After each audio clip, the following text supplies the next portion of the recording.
Hi, I'm Josh, and this is my album review for Atonement by Killswitch Engage.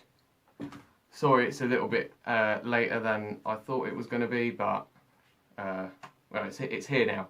So I think this is actually a pretty good album. I don't think it's their best, no, not by a long way, but I still think it's a really fun, enjoyable, really cool, kick-ass metal album. I think Jesse's vocals on this album are really good. You know, he can hit the notes.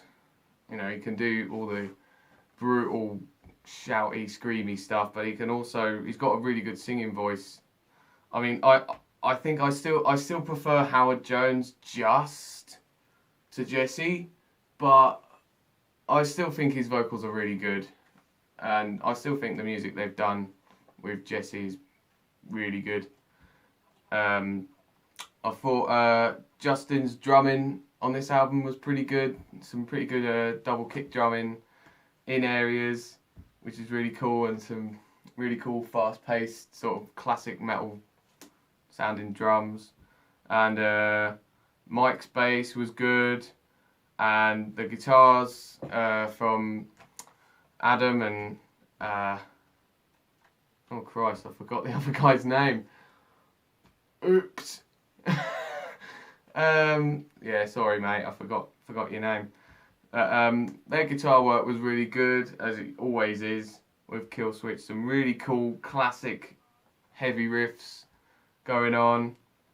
Some really cool little guitar solos that they played.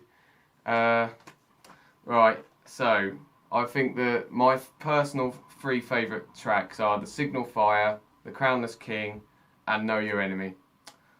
I think The Signal Fire is the best track on the album. It's definitely a song that they could play live in the future easily. Howard Jones's vocals are brutal as ever, and Adam does a cool little solo, some pretty cool guitar riffs.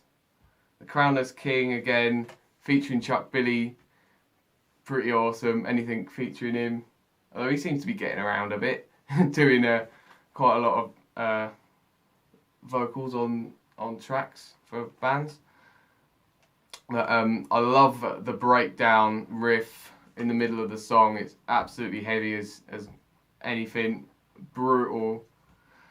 Some really awesome vocals from Jesse as well on that song, and yeah, Justin's drumming, the double bass drum stuff, really cool, love it. And Know Your Enemy is a real classic heavy metal kind of song. Some really good vocals again, a really cool Iron Maiden-esque sort of harmonised solo in the middle of the track. That's really cool. Really cool groovy riff at the start though as well. Real kind of groove metal kind of feel. And right, let's get into the rest of the album. It opens with Unleashed, and that is such a cool intro track. When it fades in with that progression and fades out as well with it. It's really cool. Some really heavy, cool riffs. Yeah, the drumming is pretty cool on that song as well. And then it's Signal Fire, I've done that. Us Against the World. It's a really cool little track. I do quite like it. Some really cool melodic stuff going on. Jesse's vocals just showcases his singing really. And yeah, I like the chorus. The chorus is quite cool, catchy, typical Killswitch. And then I Am Broken Too, similar sort of thing. It's a short and sweet little song. Jesse's singing is really good on that song. And also, you could do a pretty cool acoustic version of that song, which would be cool. And the next song is As Sure as the Sun Will Rise. I think that's a really cool song. Classic Killswitch riff at the beginning of the song. Really cool.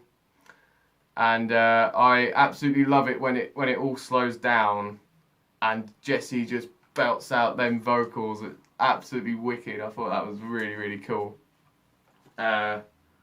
Alright, next, Take Control, another really cool track. Some really good melodic, heavy stuff with that song.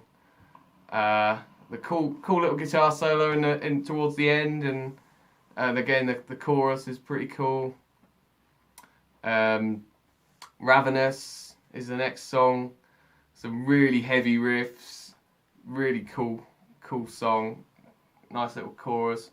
There isn't really an awful lot to say about the song apart from it's got some cool riffs and it's got an okay chorus. Weren't really a lot to it, but I still like the song. I still thought it was a really cool song. I Can't Be the Only One. I think that was my least favourite song. It didn't suck. I thought it was still a cool song. The riffs were alright. Neat little guitar solo towards the end. It was alright, but my least favourite on the album. And then the last song is Bite the Hand That Feeds, and that was a really awesome song. Really cool ending song. The way it fades out, really wicked. Jesse's vocals were absolutely immense on the end, on the end song. And the drumming was really cool, some real heavy cool riffs. It was just overall just a really cool, enjoyable album that I could easily listen to again, even though it's not my favourite. Ranking wise, I would give it a 7.5. I would give it a 7.5 out of 10. Maybe an 8 on a good day, but I think it's just a good solid album. That yeah, it is worth getting. I think it is worth getting, even though I don't think it's as good. I think Alive and Just Breathing to Daylight Dies is essential Killswitch, really. And right, okay, that's it for the review. I'd love to know what your favourite Killswitch Engage album is. Is it this? It might be for some people. Personally, for me, it's End of Heartache, but I'd love to know what yours is, and I'll see you in the next one. The next review will probably be Whitechapel, The Valley, so I'll see you for that. Keep it metal.